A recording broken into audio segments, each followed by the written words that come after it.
السلام عليكم. اليوم في مطبخ ام وائل ان شاء الله راح ندير لكم ان غراتان بالدجاج والبطاطا صوص حمراء. نبدا طريقه التحضير مباشره. واش ندير شويه تاع الزيت تسخن، وندير صدر تاع الدجاج مقطع رقيق. هنا كما تقدري ديري لا فيونداج، هنا لك الاختيار واش ديري. انا درت اليوم الدجاج نص صدر فقط لاني حندير ان غراتان صغير، واللي تكون عاينه كبيره بطبيعه الحال دير صدر كامل. اذا نقلي مليح هذاك الدجاج، ندير معاه بصله مقطعه رقيقه، نخليهم حتى يطيبوا تماما، حتى يطيبوا الماء مليح. اذا نخليهم فوق النار.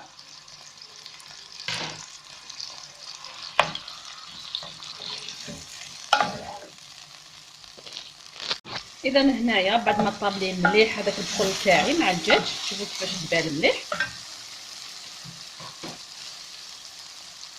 اذا نحكم ندير الصوص تاع الثوم نتكرفجهم. الثوم دائما كما نعرفوا يتحرق وكنديروا في الاول، لازم نخلوه في الاخر يتقلى معاهم. ريحه البصل كي يتقلى مليح يجي بنين حتى يعطينا طعم يعني بنين. الاطراف تاعنا لازم نخلوه يتقلى مليح دائما، يعني في اي ماكله تاعكم خلوا البصل تاعكم يطيب مليح باش تزيدوا المقادير الاخرى. اذا هنا خليت الثوم معاهم. واش ندير الان؟ حوالي نص مغرب كبيره تاع طماطيش مكبره. طماطيش مكبره دائما انا نحب نقليها مليح، ما نحبش نديرها في الاخير. جربوا الطريقه يجي بنين على ما ديروه في الاخير. اذا نقلي مليح هذيك الطماطيش مكبره.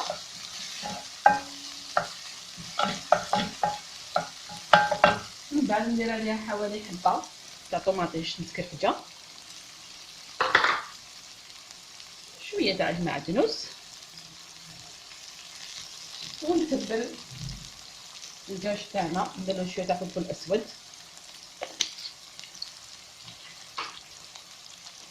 ونديرو شويه تاع الزنجبيل. الزنجبيل نحبو بزاف في الماكله لانه صحي، لازم نسيو باش ندخلوه كامل في الاكل تاعنا. مع الزنجبيل يتمشى بزاف مع الدجاج. ما نشوفو نخليه مليح. هنا كلش راه طايب. واش ندير؟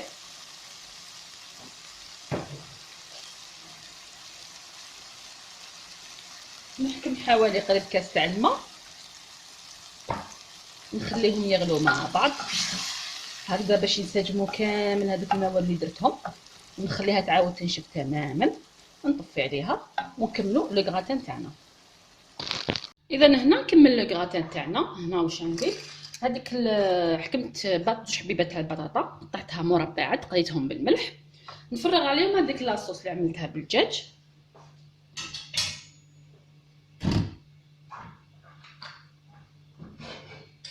اذا هاد لاصوص زدت لها الملح في الاخر، نسيت ما عملتوش امامكم فقط.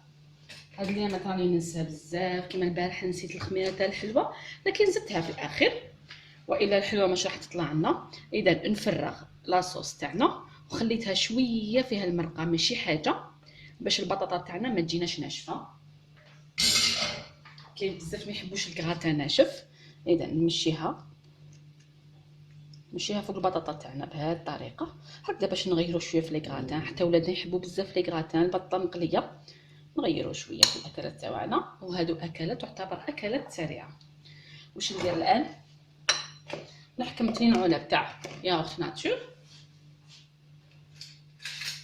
ولا الرايب تقدري تستعملي الرايب. نعم الرايب اللي ناكلوا به الطعام، ديري حوالي كاس منه اذا كان عندك في الدار. اذا انا حندير 2 علب ياغورت ناتور. اذا لاحظتوني نحب نستعملو بزاف لانه صحي، يعني نقللوا شويه الدهون.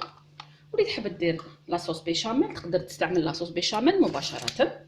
اذا نعمل هنا 2 علب ياغورت ناتور، يعني هنا يكون واحد مزروب، يعني بكل سرعه يدير لو غراتان تاعو.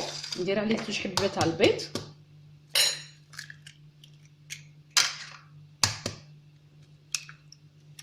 ندير عليهم شويه تاع فلفل اسود، ما نكتروش، ونديروا شويه تاع الملح، ما نساوش الملح انا نسيته في الاول. ونخلط المقادير مع بعض مليح. كما قلت لكم لهنا في الكراتان تاعنا تقدروا تستعملوا لا بيشاميل، واللي حبت حاجه اكثر صحيه وخفيفه دير الياغورت ناتشور.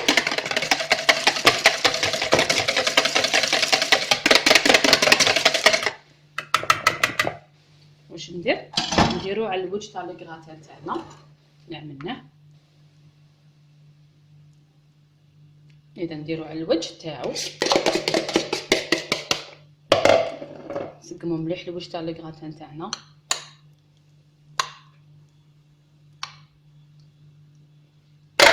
نحكي الفرماج ونسكرفجو على الوجه تاع الكراتان تاعنا. كما تقدروا تزيدوا فرماج طري بين البطاطا والدجاج. هنا تقدري تفني في الكراتان تاعك لانه يجي بزاف بنين ويجي خفيف. وندخلوه للفرن حتى يتكراتينا، يعني كلش طايب، فقط ياخذ لنا لون فقط ونخرجوه. فقط حبيت يعني نعتذر على يعني الغياب تاعي، ونقول اصحاب طرواجي مش راح نحبس من الوصفات المكتوبه، راح نبقى دائما نحط لكم وصفات مكتوبه. كاين بزاف اللي تخوفوا من هذا الشيء، انا نقول لكم ابدا مش راح نحبس. اذا ندخل المول تاعي للفرن على 180 درجه حتى ياخذ لون، ونلتقي فيما بعد ان شاء الله. اذا ها هو الكراتان تاعنا بعد ما دخلته للفوق تحمر لنا مليح. شوفوا كيش يجي بزاف بنين ويجي خفيف لانه ما فيهش يعني ما فيش مواد دسمه بزاف. شوفوا الداخل، نوري لكم الداخل، نحب نوري لكم الداخل كيفاش يجينا. ها هو والله غير شاهي، نتمنى انكم تجربوه. وإلا عجبكم الوصفه تاع اليوم عليكم غير ديروا لي جيم لا فيديو، تشاركوا في القناه حتى يصلكم الجديد. والى الملتقى ان شاء الله مع وصفه جديده، والى اللقاء.